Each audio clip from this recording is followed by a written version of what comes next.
Thank you so much, Ibrahim. It's great to be here. I'm myself a specialist in economic diplomacy, and so this panel on the economic implications of rising populism and multipolarity is close to my heart. I'm not sure, do we have both panelists yet? So we might give it a minute or two. I saw Professor SACERDOTI, but I think he's disappeared again. And we also have Giorgio SACERDOTI, from Professor of Law from Bocconi University, and very distinguished former chairman of the WTO Appellate body, and someone with very extensive and deep insights into international trade and economic diplomacy. Dr. SACERDOTI? Yes. Okay, great. I'll mute myself and hand over to you. Well, first of all, thank you very much for the opportunity to be with you and the distinguished guest, and let's call it the public, in these 2 days that you have so ably organized on pressing problem of today, let's say, globalization issues. And I have dealt with these since a long time, because when I was at the appellate body of the WTO between 2001 and 2009, those were the high years, maybe, of optimism toward the increasing globalization and international cooperation in economic matters to govern the various multifaceted issues that have been we were facing then, with an emphasis. There was the Doha round that started to gear international trade towards the benefit of developing countries, and then the issue of sustainable development and climate change, which slowly came into as a new agenda, intertwined with those of trade. There was, however, afterwards a financial crisis, and then there were the years developing, and then the Trump administration with its fierce stance against multinationalism in economic matters, maybe also in other matters, and the idea that America first, American jobs, bring back jobs home, the idea that foreign economies were not a partner in development with the United States, but rather unfair competitors that would harm the American economy and the American workers, and especially against China, looking how China had been developing so brilliantly, let's say, in recent decades after having entered the WTO in 2001. There is not a cause-effect phenomenon, but surely China profited, as other countries, from the freedom of commerce, the lowering of the barriers. It became, as we know, the factory of the world, where cheap products could be manufactured and imported, also to keep down the prices to the consumers in industrialized countries, but at the same time putting pressure on competition for local producers and local communities where industries were affected and sometimes went even out of business in this change of terms of trade, let's say. But I think the phenomenon that these phenomena, I think, were, and seen in retrospect, are the normality of international trade that benefits both ends of the equation. Countries which are already well established and find new markets by the lowering of barriers were to amplify the activities of their company. And this doesn't mean just export, of course, but also direct investment factors there, furnishing the supply chain back to the home country.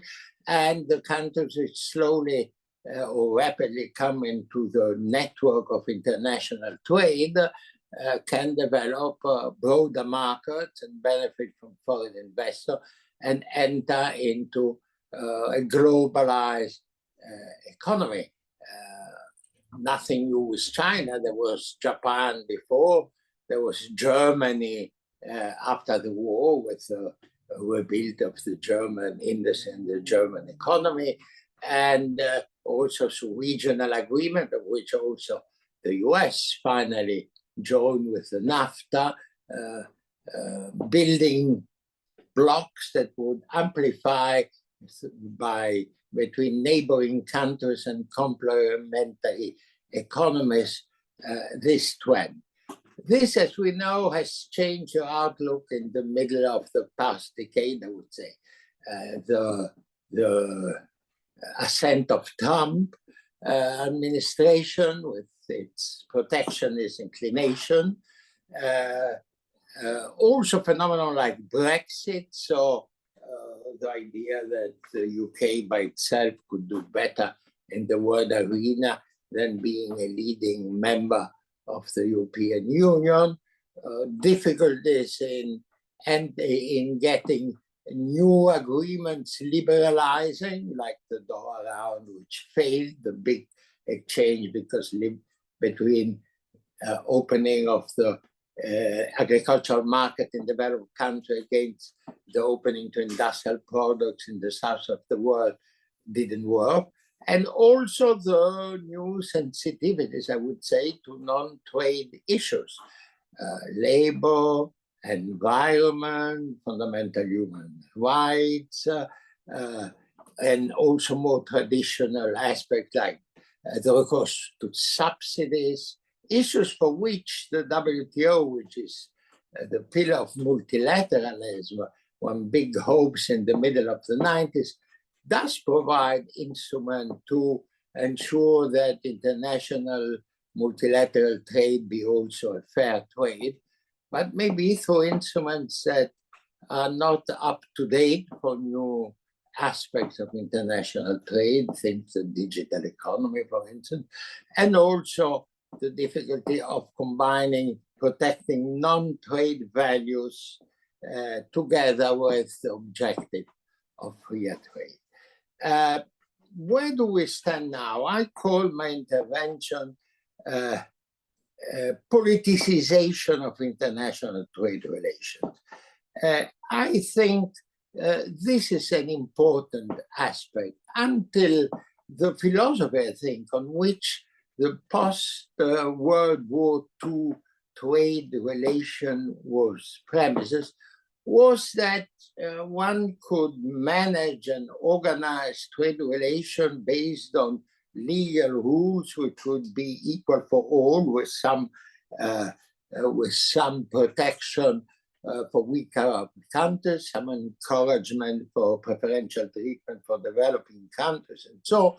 But that would be independent from political clashes, not, of course, if you would have really a war, but in general, the idea that, on the contrary, liberalization of trade, exchange of goods, which means also investment, means businessmen, it doesn't include, as we know, migration, but still qualified workers, would be conducive to a more friendly world and could be in part independent from different point of views on the world, the domestic economy and the international setting. Of course, after the fall of the wall and the demise of the communist system in the early 90s, the entry of so many countries in the more market-oriented or capitalistic system has fueled this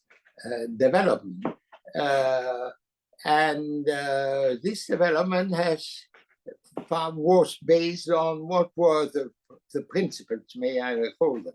So removing border barriers, but also internal discriminations against imported products, so MFN and national treatment, a reduction by mutual exchange of barriers in periodic rounds, equality of treatment, except for the preferential treatment for developing countries and regional agreements.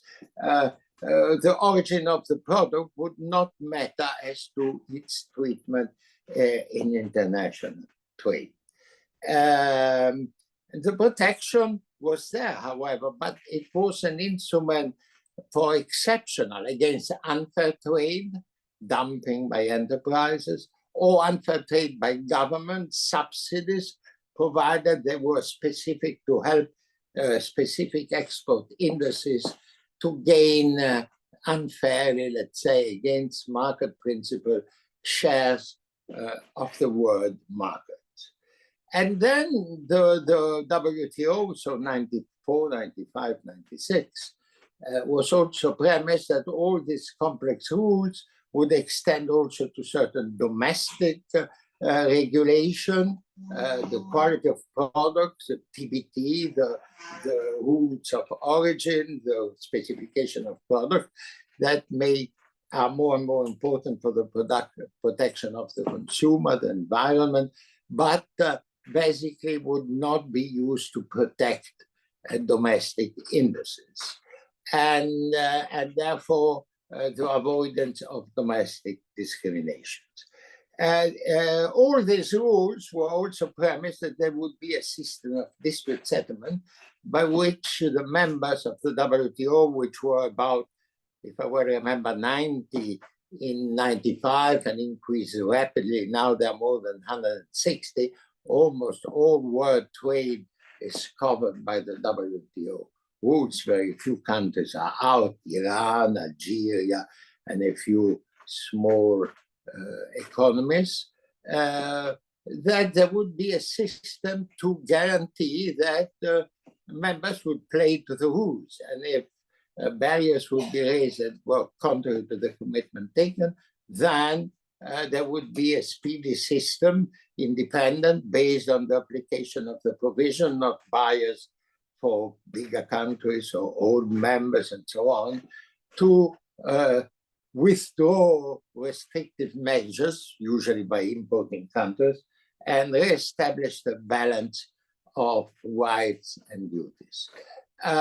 What happened in the middle of around 2015 and so, with the Trump administration, were a host of protectionist measures that the US introduced, which were not based on the rules of the system. There was first a general disengagement by the US from actively being member of a system which the US itself had established with the ITO, with the GATT in the late 40s, and the adoption of measures regardless of their compatibility with the WTO. These were measures, the trade war against China with massive increase of custom duties on hundreds of billions of imports, but there were also the steel and aluminium increase of duties, which were raised against all importers into the United States, including the allies, European countries, Canada, Mexico, officially for economic security reasons, but in fact to protect the American steel industry. If you read the Financial Times of yesterday or the day before, I mean, this ludicrous motivation, the steel industry has 80,000 employees in the United States, 0.006 of the working force, but it carries, of course, a lot of tradition. And when you see now that the proposed acquisition by Nippon Steel of America, of US Steel, raises lots of objections. Even President Biden said recently that he is against, notwithstanding economic argument, political friendship, and so on. This, of course, has put strain on the commercial relations because the countries which were the victim of these measures and were the export made more difficult to go inside the American market, answered with retaliation because they couldn't get justice speedily, let's say, at the WTO. So you had a lose-lose dynamic, and this dynamic has increased recently massively because of this extended concept of economic security. We must say that in the philosophy of the GATT, which was carried on in the WTO, economic security is an exception by which a country can retreat from its commitment of liberalization in cases of grave international crisis, similar to war or of that type. This is clearly so because this was the philosophy of the 40s, the one which would isolate economy and trade from political differences, except if you would go to a situation similar to war or crisis of international relations. Now, instead, invoking economic security to raise of 20% steel and aluminum tariff on imported products from Canada, and the European Union and UK, claiming this is a national security problem, is stretching this concept beyond the limits of what had been considered. And in fact, those panels, those arbitrators at the WTO, which have looked into the matter, and the first case was interesting. For 60 years, there were no case under the security exception of the GATT, Article 21, and then there have been a host: Ukraine, Russia, Saudi Arabia, Qatar, and then especially against the United States before this measure. They all have said this goes well beyond the rules, and especially cannot be self-judging. That is, a country cannot raise its hand and no, I don't pay anymore to the rule because this is my economic security. Basically, you can judge what is your economic security, but you cannot unilaterally withdraw without at least being subject to countermeasures or giving compensation to other countries.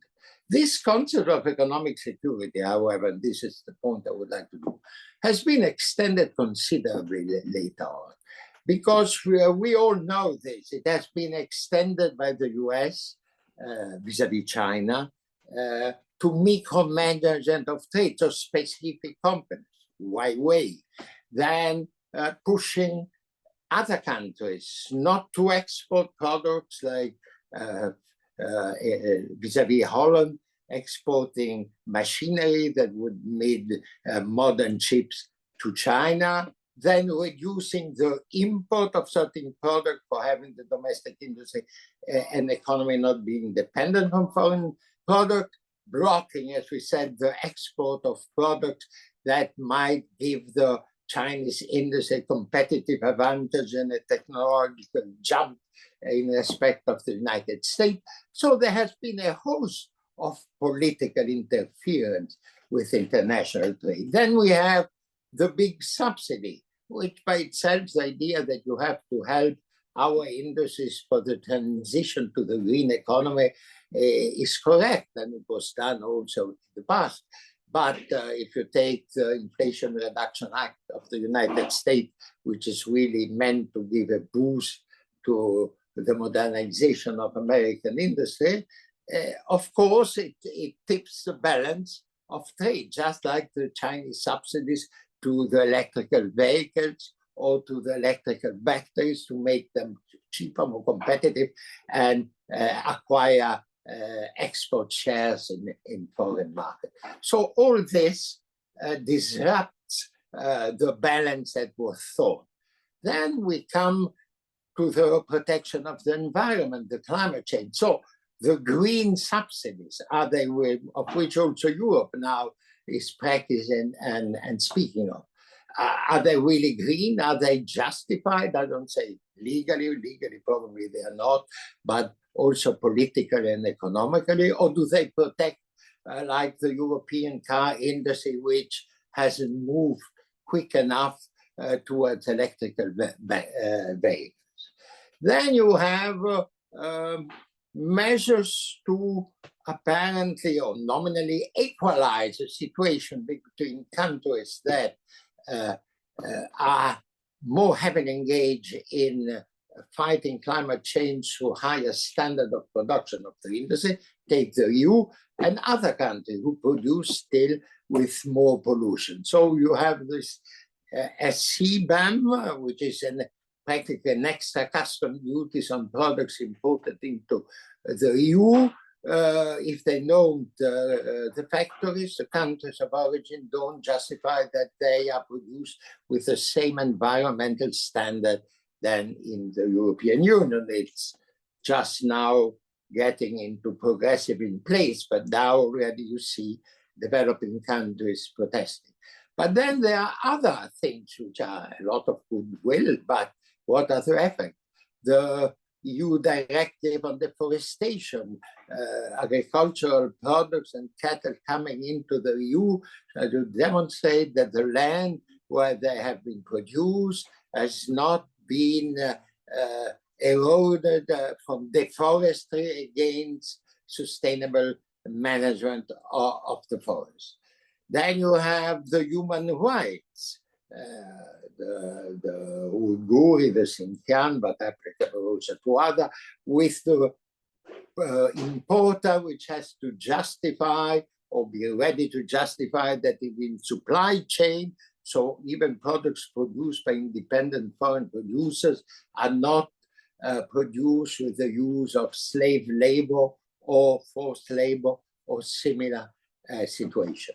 Once upon a time, the WTO was based on the idea that production methods in a foreign country would not be the business of the importing country. The US started with these environmental standards in the 19th, saying, well, the tuna fish, which is in the can that come from Mexico, the tuna should be fished in the same sustainable fishery system that the US has, because otherwise it's against the competition, the consumer would complain, and this we see similar things now in Europe. The plastic wrapping from foreign products should be the plastic produced with non-polluted mechanism like in EU, under which the foreign countries rightly or wrongly say we must have time to adapt.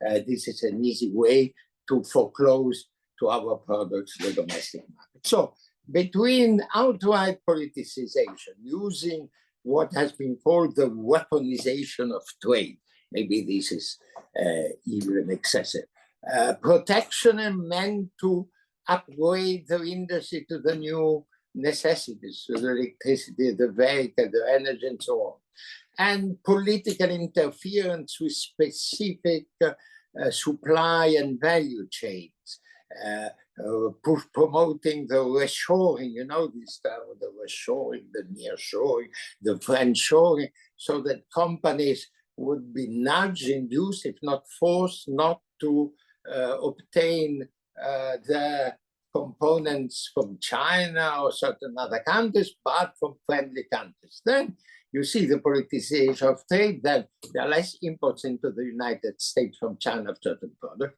but there are more from Mexico. And then it said that Chinese export in Mexico and transform in Mexico, and then saw the reaction of certain sectors in the United States. Yeah, now we have to check Mexico. So the excessive, I think, politicization of trade.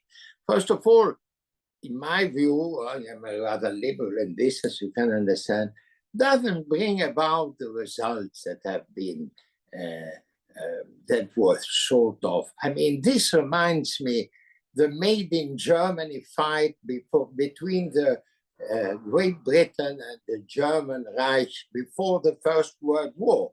You may know that the mark made in was an obligation that was put in England against Germany, made in Germany. Therefore, there were products were coming from unfriendly country enemies, although then Germany was probably as much developed industrially or even more than England, to dissuade the English consumer from buying German goods. It didn't work very much. So the same with dissuading the American consumer in the 70s to buy Japanese cars that were more efficient, smaller, less polluting, and so on.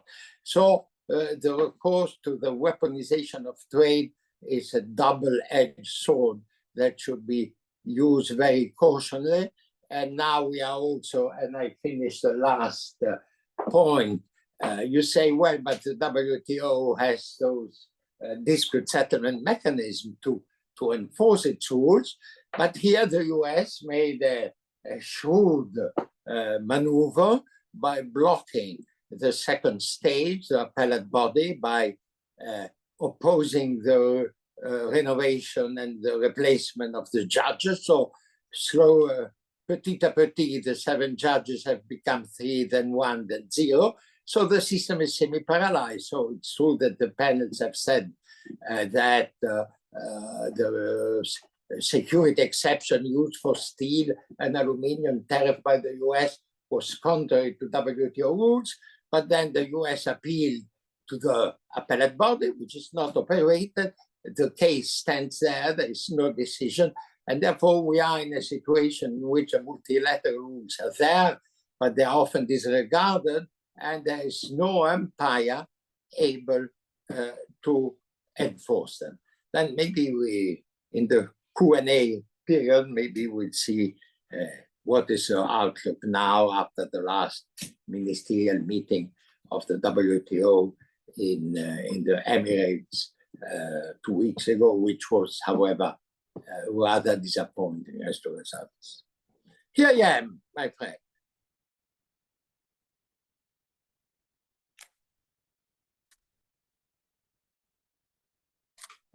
Thank you very much indeed. That was a masterful overview of the situation we're in, and I think a strong defense of, we might say, a liberal view on things.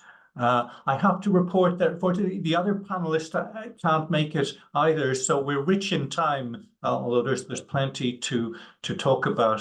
Now, I've got lots of questions, but I will not abuse my position, so I will open it up either in the chat or we're a small enough group, I think, to do verbally if you wish as well. I will open it up to any questions or comments for the professor.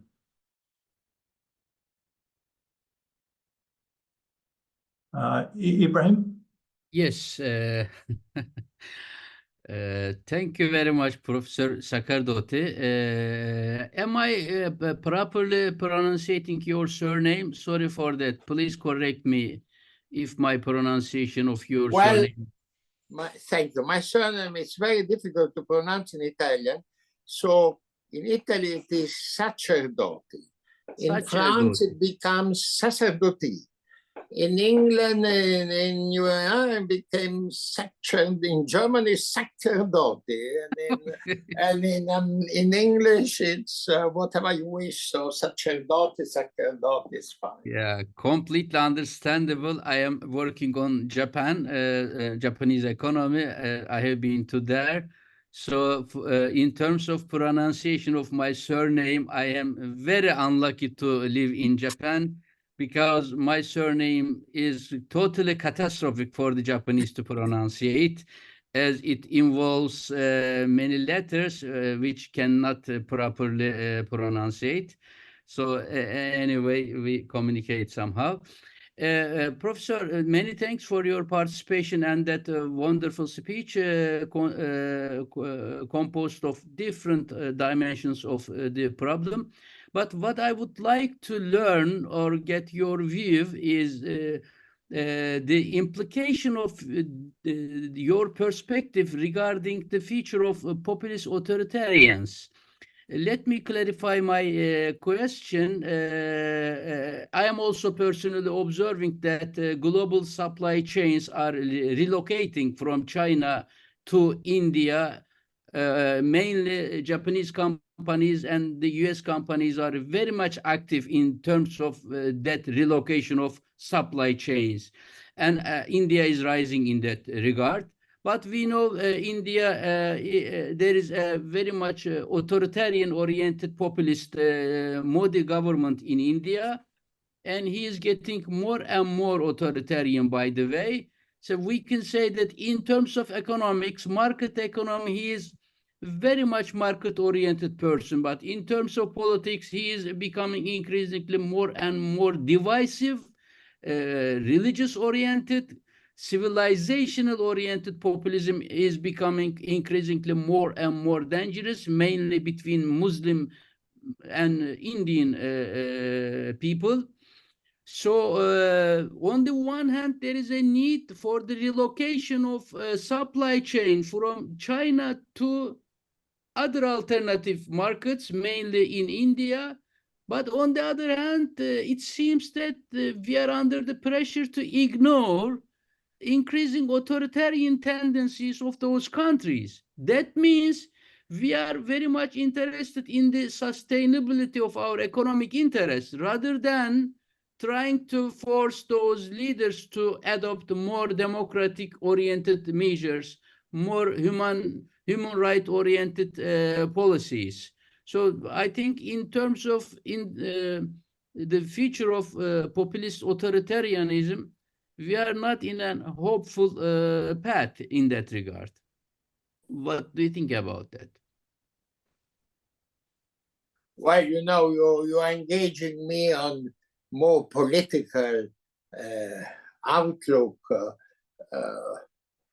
It's, I don't know whether populism or nationalism necessarily goes together with protectionism. Basically, one would think yes, because you want by political means to develop your domestic economy. But there is also the traditional imperialistic in the 19th century, you know, by which countries were nationalists and tried to affirm themselves in foreign markets, where at the time of the colonies and so on. And then there is also the aspect, you know, you take India, a very large developing economy, that idea, you are an economist more than I am, of the theory of developing the domestic market and national champions by protecting protective barriers in trade. But of course, if you want then that your companies export, you have to let the others come in. And now there have been exchanges also yesterday or today on the Financial Times. India made an FTA, which is quite interesting, not with the UK or the EU large economies with which negotiations are there apparently have not moved along, but with the former EFTA countries, Switzerland, Norway, Iceland, Liechtenstein. And there, India granted market opening to industry of those countries. Imagine the Swiss industry is very modern and efficient, but against not just reciprocal market opening, because probably the markets of these countries are quite small and maybe are not interested in Indian products, but against commitment to make investment in India. Within 5 years, there should be, or 3 years, $100 million new investment from these countries to India. And if this is not so, then India could withdraw some of these trade benefits, opening trade that it has given in this agreement. So this is quite a novelty, to exchange the decrease of trade barriers with a quantitative objective of committing to investment, because then the investment is private investment from Switzerland and Norway. So how will then these countries use their companies to establish factories in India and therefore give work to Indian workers. And there is then, India is also interested with the UK, for instance, a commitment of labor, of experts, you know, Indian IT experts, so that they may get long-term visa, or if they study in UK university, they may remain there. So there is, it's not just apples against pears, but it's apples and pears against workers or investment. I think this is an interesting aspect of using trade for more bespoken necessities or objective of the specific country negotiating. Thank you very much. Thank you. Just because it's so core to our theme, I'll comment briefly. This link between populism and trade policy, as the professor said, it's not incredibly clear. There are examples, of course, Bolsonaro in Brazil would be a classic case of someone who was certainly a populist, but at least in terms of his intentions, he was quite open to different types of trade agreements. And as the professor said, I think it's a very important research agenda, is linkage of trade policies with different issues, whether it's migration or investment commitments. Of course, it's been linked with aid for some time, but often not legally actionable. But that's been a common link. And in the past, of course, we always spoke about trade and world over in relation to currencies and monetary coordination as well. But I should read a comment and a question from Bulent, who thanks the professor for his talk. And in light of his presentation, how do you anticipate the possibility of a new trade war between the US and China in the event of a resurgence of Trump? And what measures do you believe are crucial to uphold the principles of the multilateral global trading system? So that's a two-part question. Will Trump create a new trade war with China? And your general advice for how to maintain a relatively open multilateral trading system?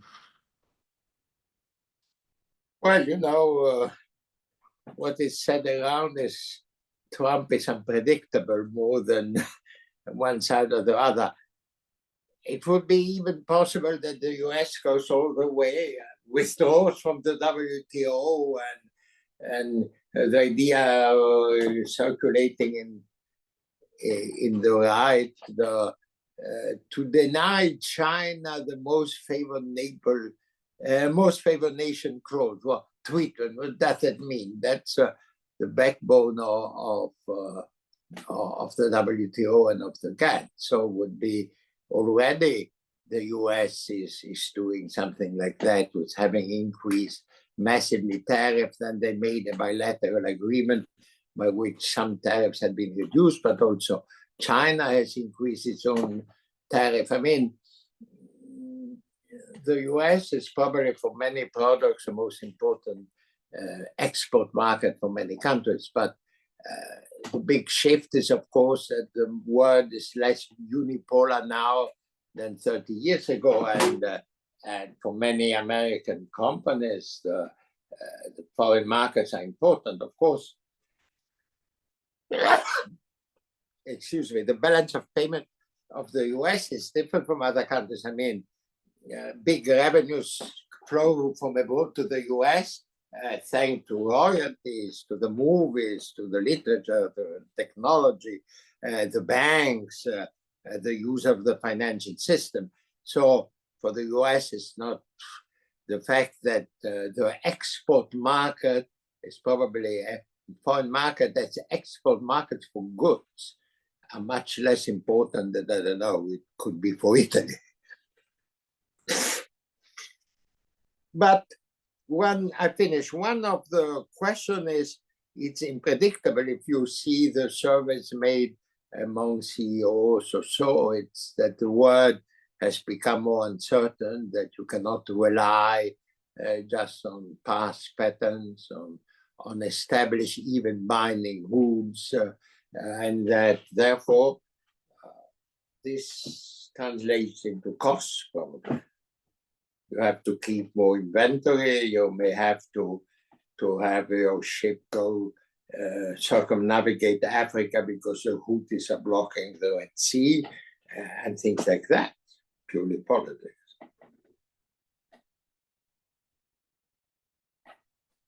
Thank you. Yes, yeah, thank you. I mean, the Red Sea situation is very dramatic and clearly damaging for Egypt, in particular because of the revenue it gets, but also for southern Mediterranean European countries like Greece and Italy are, of course, very, very anxious about it. Does anyone else have a question or would like to contribute? Yes, thanks. Thank you, Professor SACERDOTI, for your enlightening presentation. I guess I wanted to pick a little bit up on a tangential point related to what Ibrahim had raised, and in particular about reshoring and nearshoring, and how this is kind of strengthening the impact or the salience of regional trade zones and arrangements. It seems to me that this regionalization of free trade is both political, but also a response to actual management of trade in a way that's somehow more flexible. And relatedly, I wanted to ask about policy making in other global fora that have this political flexible characteristic. But and I guess I was thinking of the G7 tax deal on the global minimum tax. It's maybe more a question for Patrick, of course, but there does seem to be scope in international fora that are not global for actual progress in policy making. And I thought I'd pick your brains on those two questions. Thanks.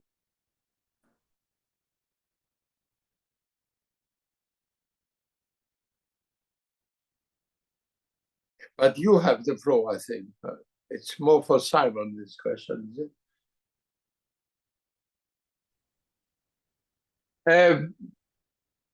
Well, Patrick, what do you think? Well, I think I suppose you call it plurilateral, would you, Simon? You're talking about these arrangements which have been ongoing for a while, and of course the true believers in free trade, like Guati and whatever, would always have criticized them as being distortive and in various senses not helpful for the vision of developing a truly global and open trading system. But in the current context, I suppose they could well be viewed as the next best thing. But what's going to happen is of course that they are exclusive. They're going to be excluding some partners, and you have to see how these are reacted to, and also of course how they are implemented.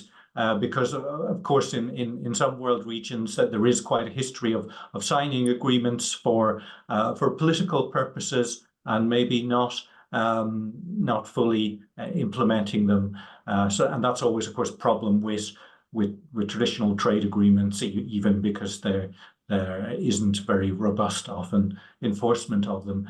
You mentioned it, obviously, the G7 global tax agreement, which I think was very important in principle. I do have to follow up personally how they're implementing it, but I don't think anyone believes that they can close all the loopholes, particularly for tech companies. But it does, I think, send an important message. It's had an impact in Europe, actually, in the European Union, where you had holdout countries like my own. I'm Irish, though I work in the UK, which had been refusing to increase its minimum corporate tax rate for years. But when the Americans got involved, they had to give up and have agreed to do that at least. So that I think would be the answer. The answer there, but plurilateralism, I think, in the WTO as well is the future. And I do have a question for the professor on that. It's about the Appellate board, which has been frozen, as you said. The EU has tried this. It's called MPIA, or the multi-panel interim appeal board. It's just a grouping of like-minded countries, I think the EU, Canada, and Norway, where they agree to use this this as a backdoor to dispute settlement or appealing dispute settlement. How important is this, do you think, or is it, because it's obviously only going to be by countries that are willing to join it? Is it significant, or is it just a public relations? No, well, that's a good point. So the appellate body is paralyzed, and since the WTO works by consensus, basically, it's enough that the United States blocks the decision for the appointment, the selection of new judges, that the court or the appellate body, which is not fully a court, but I mean operates and has a function of a court, doesn't work now. And this goes down and paralyzes the system, because if countries go in front of the first level panel and they win or lose, then if they don't agree to accept the decision, which now happens rarely, and they can, the loser can appeal, and the appeal remains indefinitely. So in order to circumvent this blocking, and this is also interesting, I mean, the weaknesses sometimes institutional designs have. So the WTO works by consensus to have everybody on board in regulating international trade, and then it gives a veto right, in this case, to the United States, and blocks also the other countries, because if the EU and China want to go to a dispute, there's no appellate body even for them. So the countries, every month or 2 months, there is a meeting at the dispute settlement body, the WTO, and there are now 130 countries that each time put on the agenda selection of appointed appellate body members, and the US say we don't agree, and that's it.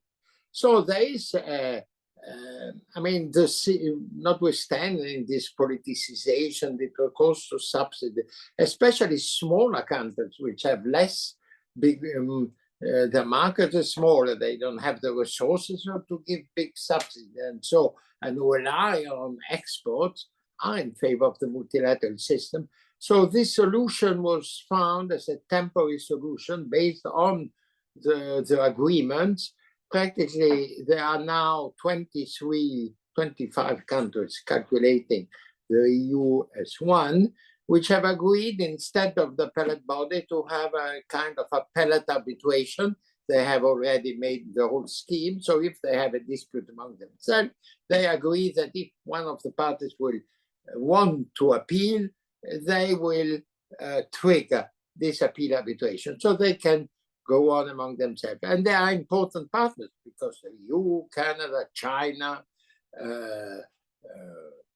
Brazil, I think, Japan joined, UK not yet, apparently for bureaucratic reasons. Of course, not the United States. You cannot sue at the WTO the United States. It's a second best that can work, and still, since it's not likely that the United States will change its view, whatever administration, because they try. I mean, the US has never been in favor of international binding judiciary arbitration. If the US has to participate, the US courts are against that. It was really maybe an exception that they accepted at the WTO. It's not called a court, it's not a tribunal, it's a hybrid mechanism, but they accepted that they had binding settlement of dispute. But now they see that many cases have gone against them, also in favor of them, as always happens. And they exploit this comfortable situation that no one can challenge their restrictive measures. So the MPA is important, and I think it will get more members. For now, it has been there 2 years, 3 years. There has been only one case and another which was similar. So there haven't been so many disputes. Maybe the fact that the dispute system is half paralyzed diminishes also the appetite for going to these disputes. But there are disputes that are important. There is on environmental question. There is Indonesia and Malaysia against the European Union for the restriction to palm oil. Here you have the new type of disputes, which a decision from a panel came out recently. We'll see if one of the parties will appeal or not. And there are other disputes as well. Indonesia is not a part, India is not a part of the system, and maybe they have a wait-and-see attitude. But so the WTO is not default, but it's working at low speed, let's say. Thank you. That's maybe more positive than I expected, but that's really interesting to know about that. Would anyone else have a point or a question? Very much for your wonderful moderation, Patrick, and I would like to thank you once again, Professor SACERDOTI, for your wonderful presentation, enlightening views. And the floor is yours, Professor Aktar. Thank you. Greetings to all. Let me summarize. I've taken some notes on this 2 days panel. I think that our reflections on the fate of the multilateralism have shown limited rays of hope at the end of the tunnel. Well, multilateralism is externally trapped. We notice that in the Orwellian concept of multipolarity. And domestically speaking, it is challenged by populists at home who are in power. Well, actually, the present-day multilateralism, or the global rules-based order, as we call it, seems on the one hand to polarize rather than synergize.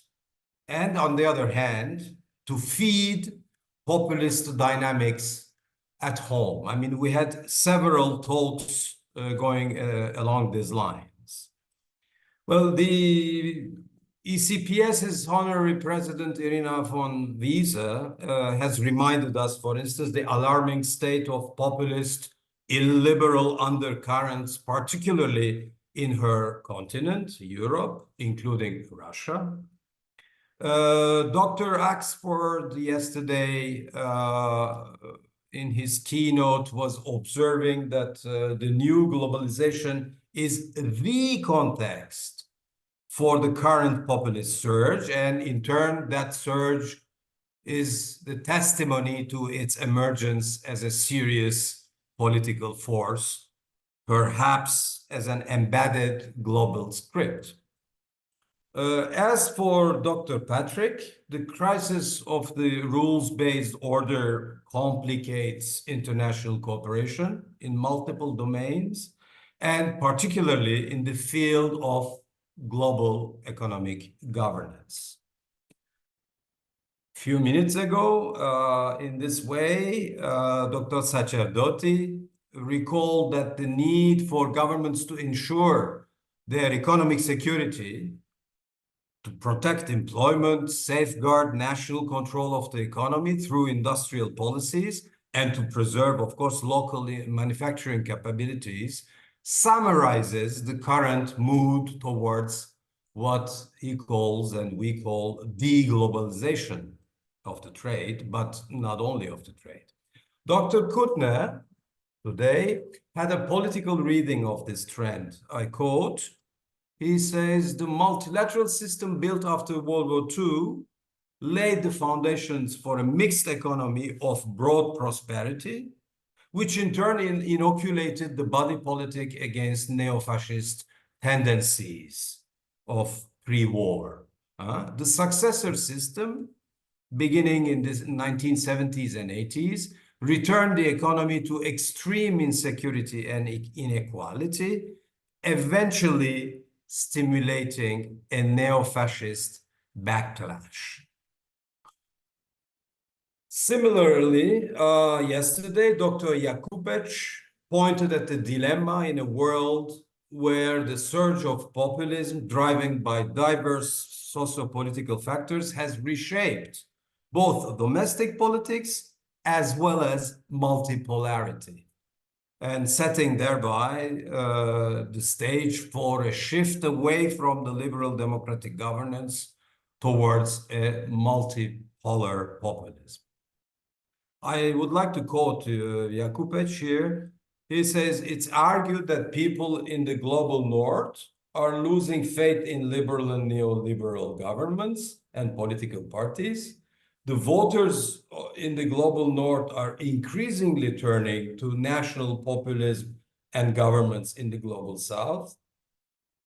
When in the global south, they perceive the geopolitical and geoeconomic global problems caused by the West.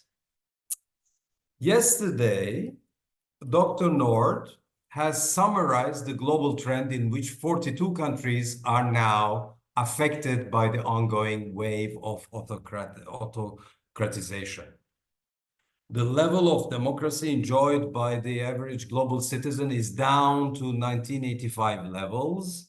Only less than 30% of people worldwide are now governed democratically, and autocratization often continues after democratic breakdowns, taking countries further into more harsh dictatorships.